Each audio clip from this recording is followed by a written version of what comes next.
One of the questions I get all of the time is, how do I finance my career change?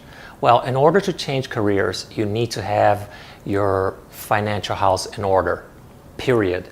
That is non-negotiable. So today I'm going to show you some ways that you can get your financial house in order and actually start pursuing your dream career. The first thing you need to do is identify your current financial situation. First question is, are you in debt? If yes, don't switch careers. All it does is add additional pressure onto your career change, and you don't want that. So tackle your debt first. I'd start with college loans, car loans, and credit card debt. If you don't have debt, do you have money saved? I always suggest that when you're starting a career change that you have what I call a transition fund. A transition fund basically is money that you set aside. If you're moving from one corporate job to another, I suggest 6 months of living expenses put aside. If you're moving from a corporate job to an entrepreneurial job, going into business by yourself, I suggest you have at least 12 months of money saved in that transition fund. You need to determine your training expenses. Every time you go into a new career, you're going to have professional development and training costs. You want to know exactly what those are, or as close as possible to what they're going to be. How do you do that? You research the industry, for one, in depth to find that out, or you talk to people who are already in it and they can help you decide how much money you should have aside for training expenses. Add the cost of professional association memberships. Most industries have professional association memberships that you're going to have to join, so you want to know what those costs are. Sometimes they are in the thousands of dollars. That is the case in real estate, and sometimes they're less, and sometimes you don't have them. But you want to find out if there is such an association and if you want to join them. You also want to find out if there are any big trade shows or conventions that you may want to attend, as those are great places to meet new people and network with people in your new career.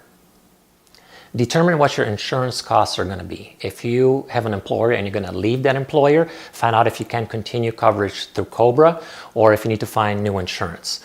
In my personal opinion, I suggest you get as healthy as possible to avoid co-pays and deductibles and whatnot down the line. So try to be healthy. You want to be healthy when you change careers. If there's one time in your life when you really want to take care of yourself, is when you're changing careers. So try to exercise, join a gym, eat healthy, do those things, and it will save you money in medical expenses. How can you get money? You won't be able to follow your dreams if you don't have the resources to get there. One of the ways to get some money is through people. People like to help, and if you have a good cause or a good business you want to start, people will invest in you. And nowadays with crowdsourcing, you can find help on Kickstarter, Indiegogo, GoFundMe, and a bunch of other platforms that are out there online where people are investing in new businesses. So you want to go that route. Never assume that people are not going to help you. You can ask family or friends. You want to be careful with that, but it's doable. But don't discount people and these new crowdsourcing methods as a means of getting money. You can always try to go to the bank and get a loan. If that's the route you're going to take, I suggest you come very prepared and give them a very good reason why they should lend you money. Or you can get a grant. There are lots of governments out there that have grants available for new businesses. You want to investigate that and see if there's any money out there that you can get your hands on. Another way you can improve your finances is by reducing expenses. That is definitely my least favorite method, but it's doable. You can move into a smaller place. You can cut down on commuting costs. You can cut down on dining out, or maybe not visiting the spa so much. But there are lots of ways you can reduce expenses and save some money to go after your dream career.